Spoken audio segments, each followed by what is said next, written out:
मंत्रिपरिषद के मेरे सहयोगी डॉक्टर जितेंद्र सिंह जी,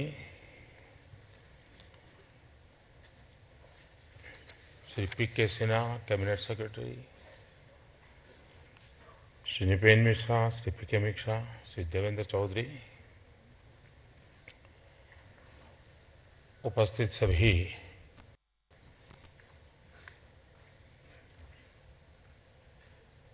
वरिष्ठ महानुभाव साथियों,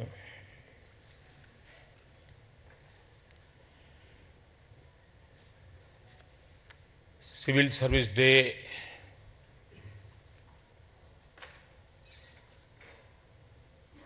देश के जीवन में भी और हम सबके जीवन में भी और विशेषकर आपके जीवन में सार्थक कैसे बने,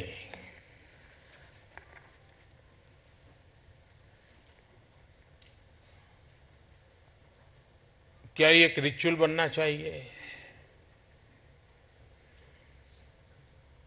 हर साल एक दिवस आता है, इतिहास की धरोहर को याद करने का अवसर मिलता है।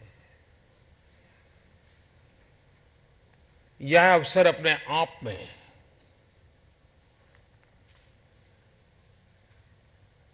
इस बात के लिए हमें प्रेरणा दे सकता है क्या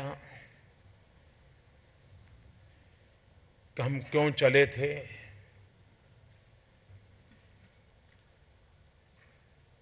कहाँ जाना था,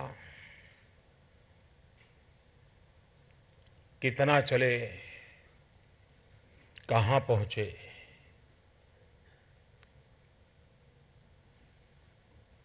कहीं ऐसा तो नहीं था कि जहां जाना था वहीं से कहीं दूर चले गए। कहीं ऐसा तो नहीं था कि जहां जाना था अभी पहुंचना बहुत दूर बाकी है। ये सारी बातें हैं जो व्यक्ति को विचार करने के लिए प्रेरित करती हैं। और ऐसे अवसर होते हैं जो हमें जरा पीछे मुड़कर की और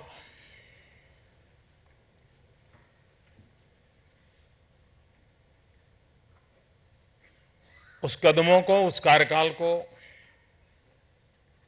एक क्रिटिकल नजर से देखने का अवसर भी देते हैं। और उसके साथ साथ ये अवसर ही होते हैं कि जो नए संकल्प के लिए कारण बनते हैं।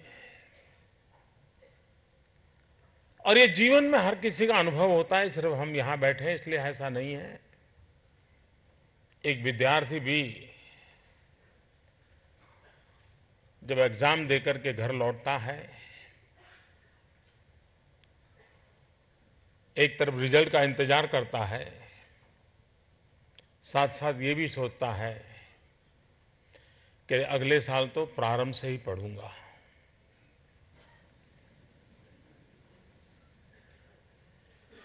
निर्णय कर लेता है कि अगले साल एग्जाम के समय पढ़ना नहीं है, मैं बिल्कुल प्रारंभ से पढ़ूंगा, नियमित हो जाऊंगा। ये खुद ही कहता है, कोई किसी को कहना नहीं पड़ता, क्योंकि वो परीक्षा का माहौल ऐसा रहता है कि उसका मन करता है कि अगले साल के लिए कुछ बदलाव लाऊं अपने में। और जब स्कूल कॉलेज खुल जाती हैं तो याद तो आता है कि हाँ, फिर सोचता ऐसा करें आज रात को पढ़ने के बजाय सुबह जल्दी उठ करके पढ़ेंगे। सुबह नींद आ जाती है, सोचता है कि शायद सुबह जल्दी उठ करके पढ़ना हमारे बस का रोग नहीं है, ऐसा करें रात को ही पढ़ेंगे। फिर कभी माँ को कहता है माँ जरा जल्दी उठा देना, कभी माँ को कहता रात को ज़्यादा खाना मत खिलाओ, कुछ ऐसा खिलाओ ताकि मैं पढ़ पाऊँ। तरह तरह की चीजें खोजता रहता है, लेकिन अनुभव आता है कि प्रयोग तो बहुत होते हैं, लेकिन वही हाल हो जाता है। फिर एग्जाम आ जाती है, फिर देर रात तक पढ़ता है, फिर नोट एक्सचेंज करता है, फिर सोचता है कल सुबह क्या होगा। ये जीवन का एक क्रम बन जाता है। क्या हम भी उसी रिचुअल से अपने आप को बांधना चाहते हैं। मैं समझता हूं कि फिर सिर्फ रुकावट आती है ऐसा नहीं है, थकावट भी आती है। और कभी कभी रुकावट जितना संकट पैदा नहीं करती है उतनी थकावट पैदा करती है। और जिंदगी वो जी सकते हैं जो कभी थकावट महसूस नहीं करते हैं, रुकावट को एक अवसर समझते हैं, रुकावट को एक चुनौती समझते हैं, वो जिंदगी को कहीं और ले जा सकते हैं। लेकिन जिनके जीवन में एक बार थकावट ने प्रवेश कर दिया, वो किसी भी बीमारी से बड़ी भयंकर होती है, उससे कभी बाहर नहीं निकल सकता है। और थकावट कभी शरीर से नहीं होती है, थकावट मन की अवस्था होती है जो जीने की ताकत खो देती है, सपने भी देखने का सामर्थ्य छोड़ देती है, और तब जाकर के जीवन में कुछ भी न करना। और कभी व्यक्ति के जीवन में कुछ न होना उसके अपने तक सीमित नहीं रहता है, वो जितने बड़े पद पर बैठता है उतना ज्यादा प्रभाव पैदा करता है। कभी कभार बहुत ऊंचे पद पर बैठा हुआ व्यक्ति कुछ कर के जितना प्रभाव पैदा कर सकता है, उससे ज्यादा प्रभाव कुछ न कर करके नकारात्मक पैदा कर देता है। और इसलिए मैं अच्छा कर सकूं अच्छी बात है, न कर पाऊं तो भी ये तो मैं संकल्प करूं कि मुझे जितना करना था उसमें तो कहीं थकावट नहीं आ रही है, जिसके कारण एक ठहराव तो नहीं आ गया, जिसके कारण रुकावट तो नहीं आ गई, और कहीं मैं पूरी व्यवस्था को ऊर्जाहीन, चेतनाहीन, प्राणहीन, संकल्प विहीन, गति विहीन नहीं बना देता हूं। अगर ये मन की अवस्था रही तो मैं समझता हूं संकट बहुत बड़ा गहरा जाता है। और इसलिए हम लोगों के जीवन में जैसे जैसे दायित्व बढ़ता है, हमारे अंदर नया करने की ऊर्जा भी बढ़नी चाहिए। और ये अवसर होते हैं जो हमें ताकत देते हैं। कभी कभार एक अच्छा विचार जितना सामर्थ्य देता है, उससे ज्यादा एक अच्छी सफलता, चाहे वो किसी और की क्यों ना हो, वे हमारा हौसला बहुत बुलंद कर देती है। आज जो अवार्ड विनर है उनका कार्यक्षेत्र हिंदुस्तान की तुलना में बहुत छोटा होगा। इतने बड़े देश की समस्याओं के सामने एकाध चीज को उन्होंने हाथ लगाया होगा, हिसाब से लगाया तो बहुत छोटी होगी। लेकिन वो सफलता भी यहां बैठे हुए हर किसी को लगता होगा, अच्छा इसका ये भी परिणाम हो सकता है, अच्छा अनंतनाग में भी हो सकता है, आनंदपुर में भी हो सकता है। हर किसी के मन में विचार आंदोलित करने का काम एक सफल गाथा कर देती है। और इसलिए सिविल सर्विस डे के साथ एक प्रधानमंत्री अवार्ड की जो परंपरा रही है उसको एक नया आयाम इस बार देने का प्रयास किया गया। कुछ ज्योग्राफिकल कठिनाइयां हैं, कुछ जनसंख्या की सीमाएं हैं, तो ऐसी विविधताओं से भरा हुआ देश है, तो उसको 3 ग्रुप में कर करके कोशिश की। लेकिन शायद ही किसी ने सोचा होगा कि इतनी बारीक स्क्रूटिनी भी हो सकती है सरकारी काम। वरना तो पहले क्या था, एप्लीकेशन लिख देते थे और कुछ लोगों को बहुत अच्छा रिपोर्ट बनाने का आता भी है तो जूरी को प्रभावित भी कर देते हैं। और इस बार प्रभावित करने वाला कोई दायरा ही नहीं था, क्योंकि कॉल सेंटर से सैकड़ों फोन करके पूछा गया कि आपके यहां ये हुआ था, क्या हुआ। जूरी ने फिजिकली वहां मीटिंग की, वीडियो कॉन्फ्रेंसिंग से वाइवा किया गया, यानी अनेक प्रकार की कोशिश करने के बाद एक कुछ अच्छाइयों की ओर जाने का प्रयास हुआ है। लेकिन जो अच्छा होता है उसका आनंद आता है, इतनी बड़ी प्रक्रिया हुई। अच्छा, लेकिन मेरे मन में एक विचार आया कि 600 साढ़े 600 से ज्यादा जिले हैं। हमारी चुनौती यहां शुरू होती है कि पहले से बहुत अच्छा हुआ, क्योंकि करीब 74 सफलता की गाथाएं शॉर्टलिस्ट हुई। वो पहले से कई गुना ज्यादा है, और पहले से कई गुना ज्यादा होना वो अपने आप में एक बहुत बड़ा समाधान का कारण है। लेकिन जिसके जीवन में थकावट नहीं है, रुकावट का सोच ही नहीं सकता है, वो दूसरे तरीके से सोचता है कि क्या कारण है कि 650-700 जिलों में से सिर्फ 10% शॉर्टलिस्ट हुए, 90% छूट गए। क्या ये 90% लोगों के लिए चुनौती बन सकती है, उस डिस्ट्रिक्ट के लिए चुनौती बन सकती है कि भले हम सफलता पाए या ना पाए, लेकिन शॉर्ट लिस्ट तक तो हम अपने जिलों को ला करके रहेंगे, अपनी पसंद की एक योजना पकड़ेंगे, इसी वर्ष से पकड़ लेंगे और उस स्टूडेंट की तरह नहीं करेंगे। आज इसी सिविल सर्विस डे को ही तय करूंगे कि हम अगली बार इस जगह पे मंच पर होंगे और हम अवार्ड लेकर के जाएंगे। ये हिंदुस्तान के सभी 650 से भी ज्यादा डिस्ट्रिक्ट के दिमाग में ये विश्वास पैदा होना चाहिए कि नहीं होना चाहिए।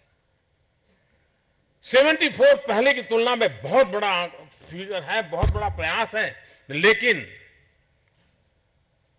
अगर मैं उसे आगे जाने के लिए सोचता हूं तो मतलब यह है कि थकावट से मैं बंधन में बंधा हुआ नहीं हूं, मैं रुकावट को स्वीकार नहीं करता हूं, मैं कुछ और आगे करने के लिए चाहता हूं। ये भाव, ये संकल्प भाव अगर इस टीम में आता है, और जो लोग वीडियो कॉन्फ्रेंस पे मुझे सुन रहे हैं अभी कार्यक्रम में, उन सब अफसर साहब, उनके भी दिमाग में भाव आए, वो राज्य भी चर्चा करें कि क्या कारण है कि हमारा राज्य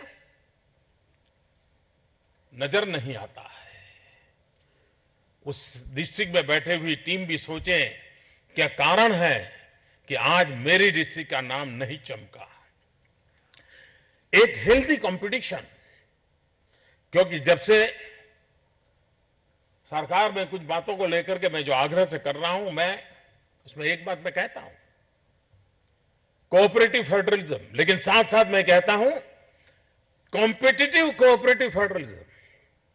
राज्यों के बीच विकास की स्पर्धा हो, अच्छाई की स्पर्धा हो, गुड गवर्नेंस की स्पर्धा हो, बेस्ट प्रैक्टिसेस की स्पर्धा हो, वैल्यूज की स्पर्धा हो, इंटीग्रिटी की स्पर्धा हो, अकाउंटेबिलिटी, रिस्पॉन्सिबिलिटी की स्पर्धा बढ़े, मिनिमम गवर्नेंस का सपना स्पर्धा के तहत आगे निकल जाने का प्रयास हो।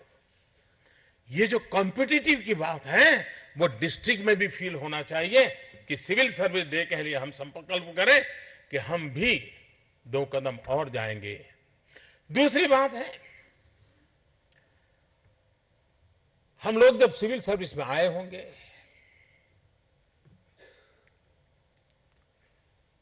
कुछ लोग तो परंपरागत रूप से आए होंगे, शायद फैमिली ट्रेडिशन रही होगी, 3-4 पीढ़ी से इसी से गुजारा करते रहे होंगे, ऐसे कई लोग होंगे। कुछ लोगों को ये भी लगता होगा कि बाकी छोड़ो साहब, ये है, एक बार अंदर पाइपलाइन में जगह बना लो, फिर तो ऐसे ही चले जाएंगे, फिर तो वक्त ही ले जाता है, हमें कहीं जाना नहीं पड़ता है। 15 साल हुए तो यहां पहुंच गए, 20 साल हो गए तो यहां पहुंच गए, 22 साल हो गए तो यहां पहुंच गए, और जब बाहर निकलेंगे तो करीब करीब 3 में से एक जगह पे तो होंगे ही होंगे। उसको निश्चित भविष्य लगता है, सत्ता है, रुतबा है, तो आने का मन भी करता है, और वो गलत है ऐसा मैं नहीं मानता हूं, मैं ऐसा मानने वालों में से नहीं हूं कि गलत है। लेकिन 125 करोड़ देशवासियों में से कितने हैं जिनको ये सौभाग्य मिलता है? अपने परिश्रम से मिला है, अपने बलबूते पर मिला है, फिर भी ये भी तो जीवन का बहुत बड़ा सौभाग्य है कि 125 करोड़ में से हम एक 2000, 5000, 10,000, 15,000 लोग हैं जिनको ये सौभाग्य मिला है। हम जो कुछ भी हैं, कोई एक ऐसी व्यवस्था है जिसने मुझे इन 125 करोड़ के भाग्य को बदलने के लिए मौका दिया है। इतने बड़े जीवन के सौभाग्य के बाद अगर कुछ कर दिखाने का इरादा नहीं होगा तो यहां पहुंचने के बाद भी किस काम के हम?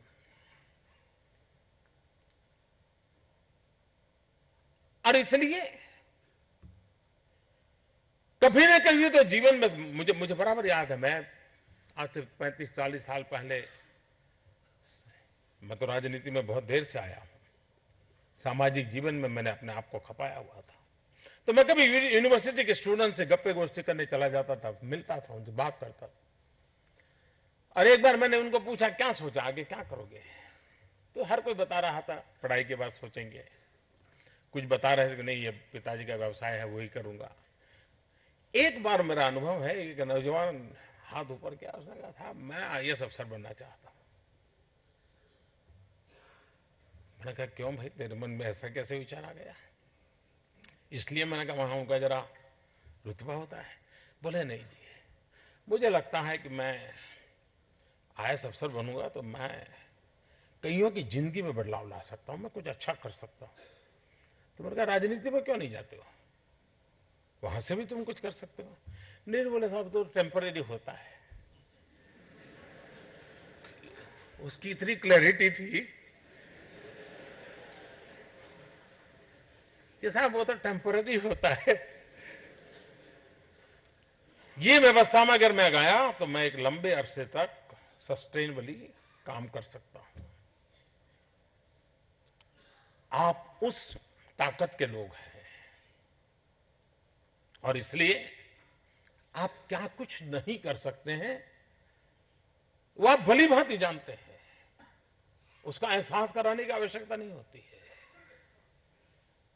एक समय होगा, हालात भी ऐसे रहे होंगे, व्यवस्थाएं बनानी होगी, एक सोच भी रही होगी, और ज्यादातर हमारा रोल एक रेगुलेटर का रहा। काफी 1-2 पीढ़ी ऐसी हमारी इस परंपरा की गई होगी कि जिनका पूरा समय शक्ति रेगुलेटर के रूप में गई होगी। उसके बाद शायद एक समय आया होगा कि जिसमें थोड़ा सा दायरा बदला होगा और एडमिनिस्ट्रेटर का रूप बना होगा। एडमिनिस्ट्रेटर के साथ साथ कुछ कुछ कंट्रोलर का भी थोड़ा भाव आया होगा। उसके बाद थोड़ा कालखंड बदला होगा तो लगा होगा कि नहीं, अब हमारी भूमिका रेगुलेटर की तो रही नहीं है, एडमिनिस्ट्रेटर या कंट्रोलर से आगे अब एक मैनेजरियल स्किल डेवलप करना जरूरी हो गया है, क्योंकि एक साथ कई चीजें मैनेज करनी पड़ रही है। हमारा दायरा बदलता गया है। लेकिन क्या 21वीं सदी के इस कालखंड में यही हमारा रूप पर्याप्त है क्या? भले मैं रेगुलेटर से बाहर निकल करके लोकतंत्र की स्पिरिट के अनुरूप बदलता बदलता एडमिनिस्ट्रेटर से लेकर के मैनेजरियल रोल पे पहुंचा हूं, लेकिन मैं समझता हूं कि 21वीं सदी जो पूरे वैश्विक स्पर्धा का युग है और भारत अपेक्षाओं की एक बहुत बड़ी एक ऐसा माहौल बना है जहां हर किसी को कुछ ना कुछ करना है, हर किसी को कुछ ना कुछ आगे बढ़ना है, हर किसी को कुछ ना कुछ पाना भी है। कुछ लोगों को इससे डर लगता होगा, मैं इसे अवसर मानता हूं। जब 125 करोड़ देशवासियों के अंदर एक जज्बा हो, कुछ करना है, कुछ पाना है, कुछ बनना है, वो अपने आप में देश को आगे बढ़ाने का कारण होता है। ठीक है यार, अब पिताजी ऐसा छोड़ के गए, चलो भाई क्या करने की जरूरत है, शौचालय बनाए क्या जरूरत, अपने माँ बाप कहाँ शौचालय था, चाहे गुजारा करके गए। अब वो सोच नहीं है, वो कहता नहीं जी जिंदगी ऐसे नहीं, जिंदगी ऐसी चाहिए। देश को बढ़ने के लिए ये अपने आप में एक बहुत बड़ा ऊर्जा तत्व है। और ऐसे समय हम एडमिनिस्ट्रेटर हो, हम कंट्रोलर हो, कलेक्टर हो, ये सफिशिएंट नहीं है। अब समय की मांग है कि व्यवस्था से जुड़ा हुआ हर पुर्जा, छोटी से छोटी इकाई से लेकर के बड़े से बड़े पद पर बैठा हुआ व्यक्ति, वो एजेंट ऑफ चेंज बनना समय की मांग है। उसने अपने आप को उस रूप से प्रस्तुत करना पड़ेगा, उस रूप से करना पड़ेगा ताकि वो उसके होने मात्र से, सोचने मात्र से, करने मात्र से चेंज का एहसास दिखाई दे। और आज किया तो कल दिखाई देगा, वो इंतजार होना नहीं है। हमने उस तेजी से चेंज एजेंट के रूप में काम करना पड़ेगा कि हम परिस्थितियों को पलटे, चाहे नीतियों में हो, चाहे रीति में हो, चाहे रणनीति में हो, हमें बदलाव लाने के लिए काम करना पड़ेगा। कभी कभार एक ढांचे में जब बैठते हैं तब एक्सपेरिमेंट करने से बहुत डरते हैं, कहीं फेल हो जाएंगे तो, कहीं गलत हो जाएगा तो। अगर हम एक्सपेरिमेंट करना ही छोड़ देंगे फिर ये व्यवस्था में बदलाव आ ही नहीं सकता है। और एक्सपेरिमेंट कोई सर्कुलर निकाल करके नहीं होता है, ये एक भीतर से वो आवाज उठती है जो हमें कहीं ले जाती है। और जिनको लगता है कि भाई कोई रिस्क ना हो, वो एक्सपेरिमेंट तो ठीक है। बिना रिस्क का एक्सपेरिमेंट जो होता है ना, एक्सपेरिमेंट नहीं होता है, वो तो प्लान होता है। ये प्लान और एक्सपेरिमेंट में बहुत बड़ा अंतर होता है। प्लान का तो आपको पता है कि ऐसा होना है, यहां जाना है, ऐसा होना है। एक्सपेरिमेंट का प्लान थोड़ा होता है। और मैं हमेशा एक्सपेरिमेंट को पुरस्कृत करता हूं। जरा हटके ये करके जो कुछ लोग करते हैं और उनको एक संतोष भी होता है कि भाई पहले ऐसे चलता था, मैंने ये कर दिया, उसका एक ताकत होती है। इतने बड़े देश को हम 20, 25, 30 साल या पिछली शताब्दी के सोच और नियमों से नहीं चला सकते। टेक्नोलॉजी ने मनुष्य जीवन को कितना बदल दिया है, लेकिन टेक्नोलॉजी से बदली हुई जीवन व्यवस्था शासन व्यवस्था में अगर प्रतिबिंबित नहीं होती है तो दायरा कितना बढ़ जाएगा। और हम सबने अनुभव किया है, योजनाएं तो आती हैं, सरकार में योजनाएं कोई नई चीज नहीं होती है, लेकिन सफलता तो सरकारी दायरे से बाहर निकल करके जन सामान्य को जोड़ने से ही मिलती है। ये हम सबका अनुभव है। जब भी जन भागीदारी बढ़ी है, आपकी योजनाएं सफल होती है। इसका मतलब यह हुआ कि हमारे लिए अनिवार्य है, अगर मैं सिविल सर्वेंट हूं तो सिविल सोसाइटी के साथ एंगेजमेंट ये मेरे लिए बहुत अनिवार्य है। मैं अपने दायरे में, अपने चैम्बर में, अपनी फाइलों के बीच देश और दुनिया को चलाना चाहता हूं तो मुझे जन सहयोग कम मिलता है। जिनको जरूरत है वो तो इसका फायदा उठा लेंगे, ले आ जाएंगे, लेकिन कुछ जागरूक लोगों की भलाई से देश बनता नहीं है। सामान्य मानवी जो कि जागरूक नहीं है तो भी उसके हित की बात उस तक पहुंचती है, और वो जब हिस्सेदार बन जाता है तो स्थितियां पलट जाती है। और इसलिए शौचालय बनाना कोई इसी सरकार ने थोड़ा किया है। जितनी सरकारें बनी होगी सब सरकारों ने सोचा होगा, लेकिन वो जन आंदोलन नहीं बना।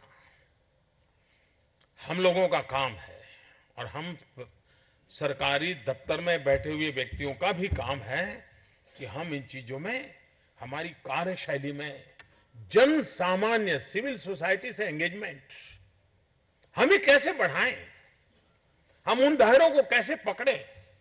आप देखिए, उसमें से आपको एक बहुत सरलीकरण, नई चीजें भी हाथ लगेगी, और नई चीजें चीजों को करने का कारण भी बन जाती है, और वही कभी कभी स्वीकृति बन जाती है, नीतियों का हिस्सा बन जाती है। और इसलिए हमारे लिए कोशिश रहनी चाहिए, हम ये जरूर याद रखें कि हमारे साथ दो प्रकार के लोग हम जानते हैं भली भांति। कुछ लोगों को पूछते तो कहते मैं जॉब करता हूं, कुछ लोगों को पूछते तो कहता है मैं सर्विस करता हूं। वो भी 8 घंटे, ये भी 8 घंटे, वो भी तनख्वाह लेता है, ये भी तनख्वाह लेता है, लेकिन वो जॉब कहता है, ये सर्विस कहता है। ये फर्क जो है ना, वो हमने कभी भूलना नहीं चाहिए। हम जॉब नहीं कर रहे हैं, हम सर्विस कर रहे हैं, ये कभी नहीं भूलना चाहिए। और हम सिर्फ सर्विस शब्द से जुड़े हुए नहीं हैं, हम सिविल सर्विस से जुड़े हुए हैं, और इसलिए हम सिविल सोसाइटी के अभिन्न अंग है। मैं और सिविल सोसाइटी, मैं और सिविल सोसाइटी को कुछ देने वाला, मैं और सिविल सोसाइटी के लिए कुछ करने वाला, जी नहीं, वक्त बदल चुका है। हम सब, मैं और सिविल सोसाइटी, हम बन करके चीजों को बदलेंगे, ये समय की मांग रहती है।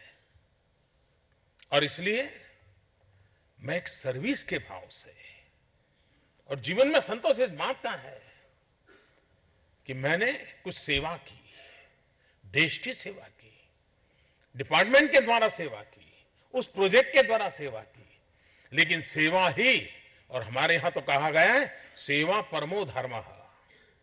जिसके रग रग में इस बात को गुट्टी पिलाई गई हो कि जहां पर सेवा परमो धर्म है, तो आपको तो व्यवस्था के तहत सेवा का सौभाग्य मिला है, और वही मैं समझता हूं कि एक अवसर प्रदान करता है। मेरा अनुभव है, मुझे एक लंबे अरसे तक मुख्यमंत्री के नाते सेवा करने का मौका मिला। पिछले 2 साल से आप लोगों के बीच बहुत कुछ सीख रहा हूं। मैं अनुभव से कह सकता हूं, बड़े विश्वास से कह सकता हूं, हमारे पास ये देव दुर्लभ टीम है, सामर्थ्यवान लोग हैं, एक एक से बढ़कर के काम करने की ताकत रखने वाले लोग हैं। अगर उनके सामने कोई जिम्मेवारी आ जाती है तो मैंने देखा है कि वो सैटरडे संडे भी भूल जाते हैं, बच्चे का जन्मदिन तक भूल जाते हैं। ऐसे मैंने अवसर देखे हैं, और इसलिए ये देश गर्व करता है कि हमारे पास ऐसे लोग हैं जो पद का उपयोग देश को कहीं आगे ले जाने के लिए कह रहे हैं। अभी नीति आयोग की तरफ से एक प्रेजेंटेशन हुआ है, बहुत कम लोगों को मालूम होगा। इस स्तर के अधिकारियों ने, जब उनको ये काम दिया गया, और जैसा बताया गया, मैंने पहले दिन प्रेजेंटेशन दिया था और बाद में मैंने उनको समय दिया था, और मैंने कहा था कि मैं आपसे फिर इसके लाइट में मुझे बताइए और कुछ नया भी बताइए। और मैं आज गर्व से कह सकता हूं, कोई सर्कुलर नहीं था, उसके साथ कोई डिसिप्लिन के बंधन नहीं थे, अपनी स्वेच्छा से करने वाला काम था। और शायद हिंदुस्तान के लोग जानकर के अचंभा होगा उनको कि इन अफसरों ने 10,000 मैन आवर लगाए। 10,000 मैन आवर, ये छोटी घटना नहीं है। और मेरी जानकारी है कि कुछ ग्रुप जो बने थे, रात 10-10, 12-12 बजे तक काम करते थे। कुछ ग्रुप बने थे जिन्होंने सैटरडे संडे अपना छोड़ दिया था, और नियम ये था कि ऑफिस आवर्स शाम को 6 बजे के बाद ये काम करना है। शाम को ऑफिस आवर्स के बाद 10,000 आवर्स लगा करके ये चिंतन कर करके ये कार्य रचना तय की गई है। इससे बड़ी घटना क्या हो सकती है जी? इससे बड़ा गर्व क्या हो सकता है? और मैंने पहले उस दिन कहा था, और आज भी नीति आयोग की तरफ से कहा गया कि हमें बहुत बड़े विद्वान कंसल्टेंट जो जानकारियां देते हैं, लेकिन जो 25-30 साल इसी धरती से काम करते करते निकले हुए लोग जब जो सोते हैं तो कितना ताकतवर चीजें दे सकते हैं, इसका यह उत्तम उदाहरण है। अनुभव से निकली हुई चीज है, और उसको वहां छोड़ा नहीं। ये चिंतन की चेन के रूप में उसको फिर से एक बार फॉलोअप के नाते रिवर्स गियर में ले जाया गया। वो बैठा गया, वो अलग बैठा गया, और उसमें से हमने अपने अपने डिपार्टमेंट ने अपना एक्शन प्लान बनाया, जिस एक्शन प्लान का बजट के अंदर भी रिफ्लेक्शन दिखाई दे रहा है। बजट की कई बातें ऐसी हैं जो इस चिंतन में से निकली थी, पॉलिटिकल थिंकिंग प्रोसेस से नहीं आई थी। ये बहुत छोटी बात नहीं है जी। इतना बड़ा इन्वॉल्वमेंट डिसीजन मेकिंग में, ये एक नया वर्क कल्चर है, नई कार्यशैली है। मैं कभी अफसरों से निराश नहीं हुआ। इतने बड़े लंबे तजुर्बे के बाद मैं विश्वास से कहता हूं, मैं कभी अफसरों से निराश नहीं हुआ। मेरे जीवन में कभी मुझे किसी अफसर को डांटने की नौबत नहीं आई है, ऊंची आवाज में बोलने की नौबत नहीं आई है। मैं 0 एक्सपीरियंस के साथ शासन व्यवस्था में आया था, मुझे पंचायत का भी अनुभव नहीं था। पहले दिन से आज तक मुझे कभी कोई कटु अनुभव नहीं आया। मैंने ये सामर्थ्य देखा। क्यों? मैंने अपनी सोच बनाई हुई कि हर व्यक्ति के अंदर परमात्मा ने उत्तम से उत्तम ताकत दी है, हर व्यक्ति में परमात्मा ने जहां है वहां से ऊपर उठने का सामर्थ्य दिया है। हर व्यक्ति के अंदर परमात्मा ने एक ऐसा इरादा दिया है, कुछ अच्छा करके जाना है। कितना ही बुरा क्यों व्यक्ति ना हो, वो भी मन में कुछ अच्छा करके जाने के लिए सोचता है। हमारा काम यही है, इस अच्छाई को पकड़ने का प्रयास करें। और मुझे हमेशा अनुभव आया है कि जब हरेक की शक्तियों को मैं देखता हूं, अपरंपार मुझे शक्तियों का भंडार दिखाई देता है, और तभी मैं आशावादी हूं कि मेरे राष्ट्र का कल्याण सुनिश्चित है, उसको कोई रोक नहीं सकता है। इस भाव को लेकर के मैं चल पाता हूं। और जिसके पास इतनी बढ़िया टीम हो, देश भर में फैले हुए हर कोने में बैठे हुए लोग हो, उसे निराश होने का कारण क्या हो सकता है? और उसी आशा और विश्वास के साथ, इसी टीम के भरोसे जिन सपनों को लेकर के हम चले हैं, वक्त गया होगा, शायद गति कम रही होगी, डायवर्जन भी आए होंगे, डाइल्यूजन भी आए होंगे, लेकिन उसके बावजूद भी हमारे पास जो अनुभव का सामर्थ्य है, उस अनुभव के सामर्थ्य से हम गति भी बढ़ा सकते हैं, व्याप भी बढ़ा सकते हैं, आउटपुट आउटले की दुनिया से बाहर निकल करके हम आउटकम पर कंसंट्रेशन भी कर सकते हैं, हम परिणाम को प्राप्त कर सकते हैं। कभी कभार हम सीनियर बन जाते हैं, कभी कभार क्या बन ही जाते हैं, व्यवस्था ही ऐसी है। तो हमें लगता है, और ये सहज प्रकृति है, पिता अपने पोते बेटे को कितना ही प्यार न करते हो, कितना ही प्यार न करते हो, उनको मालूम है कि उनसे बेटा उनसे ज्यादा होनहार है, बहुत कुछ कर रहा है, लेकिन पिता की सोच तो यही रहती है कि तेरे से मुझे ज्यादा मालूम है। हर पिता यही सोचता है कि तेरे से मैं ज्यादा जानता हूं। और इसलिए हम जो यहां बैठे हैं, तो जूनियर अफसर से हम ज्यादा जानते हैं, विचार आना, वो हम जन्म से ही सीखते आए हैं, तो उसमें कोई आपका दोष नहीं है। मुझे भी यही होगा, आपको भी यही होगा। लेकिन जो सत्य अनुभव होने के बावजूद भी क्या बदलाव नहीं लाया जा सकता है? आज स्थिति ऐसी है कि पीढ़ियों का अंतर हमें अनुभव करना पड़ेगा। हम जब छोटे होंगे तब हमारा जानकारियों का दायरा और समझ, और आज के बच्चे में आसमान जमीन का है जी। मतलब हमारे बाद जो पीढ़ी तैयार होकर के आज सिस्टम में आई है, भले हमें इतना अनुभव हुआ होगा, लेकिन हो सकता है वो ज्ञान में हमसे ज्यादा होगा, जानकारियों में हमसे ज्यादा होगा। हमारी सफलता इस बात में नहीं है कि तेरे से मैं ज्यादा जानता हूं, हमारी सफलता इस बात में है कि मेरा अनुभव और तेरा ज्ञान, मेरा अनुभव और तेरी ऊर्जा, आओ यार मिला लें, देश का कुछ कल्याण हो जाएगा। ये रास्ता हम चुन सकते हैं क्या? आप देखिए, ऊर्जा बदल जाएगी, दायरा बदल जाएगा, हमें एक नई ताकत मिलेगी। मैं कभी कभी कहता हूं कि जब आप कंप्यूटर पे काम करना सीखते हैं, और ऐसी दुनिया है कि अंदर उतरते चले ही जाते हैं, कम्युनिकेशन वर्ल्ड कितना बड़ा है, लेकिन अगर आपकी माँ देखती है तो वो कहती है, अच्छा बेटा तुझे इतना सारा आ गया, बहुत सीख लिया तूने। लेकिन अगर आपका भतीजा देखता है तो क्या अंकल आपको इतना भी नहीं आता है? ये तो छोटे बच्चों को आता है, आपको नहीं आता है। इतना बड़ा फर्क है। एक ही घर में 3 पीढ़ी है, तो ये ऊपर एक अनुभव आएगा, नीचे दूसरा अनुभव आएगा। क्या हम सीनियर होने के नाते इस बदली हुई सच्चाई को स्वीकार कर सकते हैं क्या? हमारे पास वो नहीं है जो आज नई पीढ़ी के पास है, हमको मानना पड़ेगा। उसके सोचने के तरीके बदल गए, जानकारियां पाने के उसके रास्ते अलग है। एक चीज को खोजने के लिए आप घंटों तक ढूंढते रहते हैं, यार क्या हुआ था, वो पल भर में यूं लेकर के आ जाता है कि नहीं साहब ऐसा था। हमारे लिए ये सबसे बड़ी आवश्यकता है कि हम सिविल सर्विस डे पर ये संकल्प करें कि नई पीढ़ी जो हमारी व्यवस्था में आई है, से एकदम जूनियर अफसर होंगे, उनके पास हमसे कुछ ज्यादा है। उसको अवसर देने के लिए मैं अपना मन बना सकता हूं, उसको मैं मेरे अंदर इंटरनलाइज करने के लिए कुछ व्यवस्था कर सकता हूं। आप देखिए, आपके डिपार्टमेंट की ताकत बहुत बदल जाएगी, बहुत बदल जाएगी।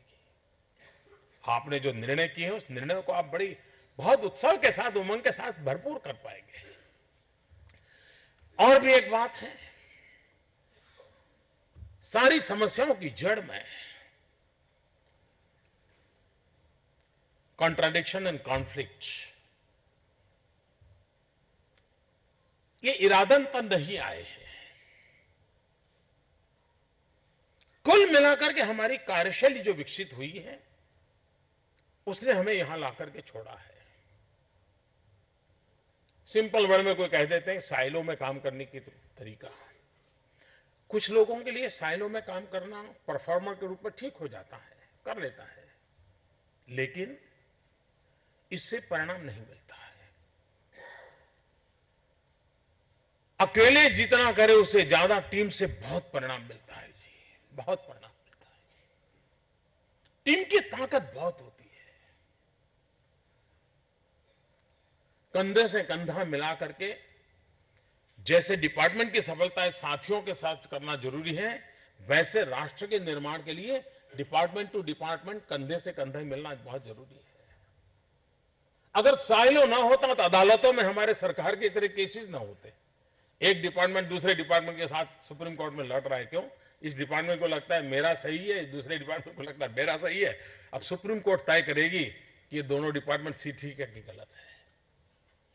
ये इसलिए नहीं हुआ कि कोई किसी को परास्त करना चाहता था, वहां बैठा हुआ अफसर को किसी से झगड़ा था, क्योंकि ये केस चलता होगा 4 अफसर उसके बाद तो बदल चुके होंगे। लेकिन क्योंकि साइलो में काम करने के कारण और को समझने का अवसर नहीं मिलता है। पिछले दिनों जो ये ग्रुप बना, इसका सबसे बड़ा फायदा ये हुआ है कि उस डिपार्टमेंट के अफसर उसमें नहीं थे, और जो अफसर मुझे मिले थे मैंने उसे उनको पूछता था। मैं सिर्फ बातों को ऐसे ऑफिशियल तरीके से काम करना मुझे आता भी नहीं है, और मुझे भगवान बचाए मुझे सीखना भी नहीं है। लेकिन मैं बाद में भोजन के लिए सब अफसरों के साथ बैठता था, और मैं उसमें भी बड़ा आग्रह रखता था कि मेरे टेबल पे कौन आए, मैं सुझाव देता था। और फिर मैं उनको पूछता था, ये तो ठीक है आपने रिपोर्ट बनाया, लेकिन आप बैठते थे तो क्या लगता था? अधिकतम लोगों ने ये कहा कि साहब हम एक बैचमेट रहे हैं, लेकिन सालों से अलग अलग काम करते, पता ही नहीं था कि मेरे बैचमेट में इतना ताकत है, इतना टैलेंट है। बोले तो ये बैठे तो पता चला, हमें पता भी नहीं था कि मेरे साथी में इस प्रकार की एक अलग एक्स्ट्राऑर्डिनरी एनर्जी है। बोले साथ बैठे तो पता चले, हमें यह भी पता नहीं था कि उसको समोसा पसंद है कि पकौड़ा पसंद है। साथ बैठे तो पता चला, नहीं उसको समोसा पसंद है तो हम अगली मीटिंग में कहते यार तुम उसके लिए समोसा ले आना। चीजें छोटी होती है, लेकिन टीम बनाने के लिए बहुत आवश्यक होती है। ये दायरों को तोड़ करके, बंधनों को छोड़ करके टीम के रूप में बैठते हैं तो ताकत बहुत बन जाती है। कभी कभार डिपार्टमेंट में एक से साथ जुड़ते हैं तो 2 हो जाते हैं, लेकिन 2 डिपार्टमेंट एक के साथ एक मिल जाता है तो 11 हो जाते हैं। टीम की अपनी ताकत है। आप अकेले खाने के लिए खाने बैठे हैं तो कोई आग्रह करेगा तो 1-2 रोटी ज्यादा खाएंगे, लेकिन 6 दोस्त खाना खा रहे हैं तो पता तक नहीं चलता है, 3-4 रोटी ऐसे ही पेट में चली जाती है। टीम का एक माहौल होता है। आवश्यकता है कि हम एक टीम के रूप में साइलो से बाहर निकल करके, समस्या है तो अपने साथी को सीधा फोन करके क्यों ना पूछे, उसके चैम्बर में क्यों ना चले जाए। वो मेरे से जूनियर होगा तो भी चला होगा, अरे भाई बताओ भाई क्या बात है, फाइल तुम्हारे यहाँ 7 दिन से आई है, तुम देखो जरा, नोटिंग करते हो तो जरा ये चीजें ध्यान रखो। आप देखिए चीजें गति बन जाएगी। और इसलिए रिफॉर्म टू ट्रांसफॉर्म, ये जो मैं मंत्र लेकर के चल रहा हूं, लेकिन ये बात सही है कि रिफॉर्म से ट्रांसफॉर्म होता है, ऐसा नहीं है। Reform to perform to transform. Perform वाली बात जब तक हमारे और वो हमारे बस में है, और इसलिए हम लोगों के लिए, हम वो लोग हैं जिनके लिए reform to perform to transform, ये परफॉर्म करना हमारे लिए, मैं नहीं मानता हूं आज विजन में कोई कमी है, दिशा में कोई कमी है। 2 साल हो गए इस सरकार की किसी नीति गलत होने का अभी तक कोई आरोप नहीं लगा है। किसी ने उस पर कोई ये चुनौती नहीं की है। ज्यादा हुआ भाई गति तेज नहीं है, कोई ये शिकायत करता है, कोई कहता है इंपैक्ट नहीं आ रहा है, कोई कहता है परिणाम नहीं दिखता है, कोई ये नहीं कहता है गलत कर रहे हो। मतलब ये हुआ कि जो आलोचना होती है उस आलोचना को गले लगा करके हमने परफॉर्म को हम कैसे बढ़ोतरी बना सके ताकि हमारा ट्रांसफॉर्म का संकल्प है वो पूरा हो सके। रिफॉर्म कोई कठिन काम नहीं है, कठिन अगर है तो परफॉर्म है, और परफॉर्म हो गए तो ट्रांसफॉर्म के लिए कोई नाप पट्टी लेकर के बैठना नहीं पड़ता है, अपने आप नजर आता है यहां ट्रांसफॉर्मेशन हो रहा है। और मैं देख रहा हूं कि बदलाव आ रहा है। आज समय सीमा में सरकार काम करने की आदत बनी है। हर चीज मोबाइल फोन पर, ऐप पर मॉनिटर होने लगी है। ये अपने आप में अच्छी चीजें आपने स्वीकार की है, ये थोपी नहीं गई है। डिपार्टमेंट ने खुद ने तय किया है हम इतने दिन में ये करेंगे, इतने दिन में ये करेंगे, हम इतनी सोलर एनर्जी करेंगे, हम इतना पानी पहुंचाएंगे, हम इतनी बिजली पहुंचाएंगे, हम इतने जनधन अकाउंट खोले। आपने तय किया है, आप पर थोपा नहीं गया है। और जो आपने तय किया है वो भी इतना ताकतवर है, इतना प्रेरक है कि मैं मानता हूं देश को कोई कमी नहीं रह सकती है, हम परफॉर्म करके दिखा दे बस। और मुझे विश्वास है कि ऐसी टीम मिलना बहुत मुश्किल होता है। मैं बड़ा भाग्यशाली हूं कि मुझे ऐसी अनुभवी ऐसी टीम मिली है। देश भर में फैले हुए ऊर्जावान नौजवान व्यवस्था में आ रहे हैं, वे भी पूरी ताकत से कर रहे हैं। हर किसी को लगता है गांव के जीवन को बदलना है। पिछली बार मैंने अब समझ से कहा था कि बहुत साल हो गए होंगे, तो एक बार आप जहां पहले ड्यूटी किया था वहां हुआ ही है ना, क्या हुआ, और सभी अफसर गए और उनके जो अनुभव है बड़े प्रेरक है। कुछ नहीं कहना पड़ा, वो देख करके आया कि मैं आज से 30 साल पर जहां पहली जॉब की थी, पहली बार मैंने ड्यूटी लगी थी, आज 30 साल के बाद वहां गया, मैं तो बहुत बदल चुका। मैं कहां से कहां पहुंच गया, लेकिन जिन्हें छोड़ के आया था वो वहीं का वहीं रह गया। ये सोच अपने आप में मुझे कुछ कर गुजरने की ताकत दे देती है। किसी के भाषण की जरूरत नहीं पड़ती है, कि किताब से कोई सुवाक्यों की जरूरत नहीं पड़ती है, अपने आप प्रेरणा मिलती है। यही तो जगह है। 30 साल पहले मैं इसी गांव में रहा था, इसी दफ्तर में रहा था, यही लोगों का हाल था। मैं वहां पहुंच गया, वो यहीं रह गए। मेरी तो यात्रा चल पड़ी, उनकी नहीं चल पड़ी। ये एक सोच अगर मन में रहती है, उन लोगों को याद कीजिए जहां से अपने अपने कैरियर की शुरुआत की थी। उस इलाके को याद करिए, उन लोगों को याद कीजिए। आप देखिए, आपको लगेगा कि अब तो निवृत्ति का समय भले ही 2 साल 5 साल में आने वाला हो, लेकिन कुछ करके जाना है। ये कुछ करके जाना है, वही तो सबसे बड़ी ताकत आती है, और वही तो देश को एक नई शक्ति देती है। और मुझे विश्वास है इस टीम के द्वारा और वैश्विक परिवेश में काम करना है। अब हम न डिपार्टमेंट साइलो में रह सकता है, न देश भी साइलो में रह सकता है। इंटरडिपेंडेंट वर्ल्ड बन कर चुका है, और इसलिए हम लोगों को उसमें अपने आप को भी जोड़ना पड़ेगा। हर बदलती हुई परिस्थिति को चुनौती के रूप में स्वीकार करते हुए अवसर में पलटते हुए काम करने का संकल्प करें। मनरेगा में इतना पैसा जा रहा है, मैं जानता हूं सूखे की स्थिति है, पानी की कमी है, लेकिन यह भी तो है कि अगला वर्ष अच्छी वर्षा का वर्ष आ रहा है, ऐसी एक अनुमान किया गया है। तो मेरे पास अप्रैल मई जून जितना भी समय बचा है, क्या मैं मनरेगा के पैसों से जल संचय का एक सफल अभियान चला सकता हूं? अगर आज पानी संचय की मेरी इतनी व्यवस्था है तो डीसिल्टिंग करके, नए तालाब खोद करके, नए कैनाल साफ कर करके मैं पूरी व्यवस्था से इस शक्ति का उपयोग जल संचय में करूं, हो सकता है बारिश कम भी आ जाए तो भी गुजारा करने के लिए काम आ जाती है। मैं मानता हूं कि बहुत बड़ी ताकत हो, और जन भागीदारी से सब संभव है, सब संभव है। इन चीजों को हम करने का संकल्प लेकर के चले। जिन जिलों ने ये जो सफलता पाई, उस जिलों की टीमों को मैं हृदय से बहुत बहुत बधाई देता हूं, और मैं देश भर के जिलों के अधिकारियों से आग्रह करूंगा कि अब जिले की हर टीम ने कहीं न कहीं पार्टिसिपेशन करना चाहिए। कुछ ही लोग पार्टिसिपेशन करें ऐसा नहीं, आप भी इस कंपटीशन में आइए, आप भी अपने जिले में अपने सपनों के अनुकूल कोई चीज कर करके जाने का संकल्प करें।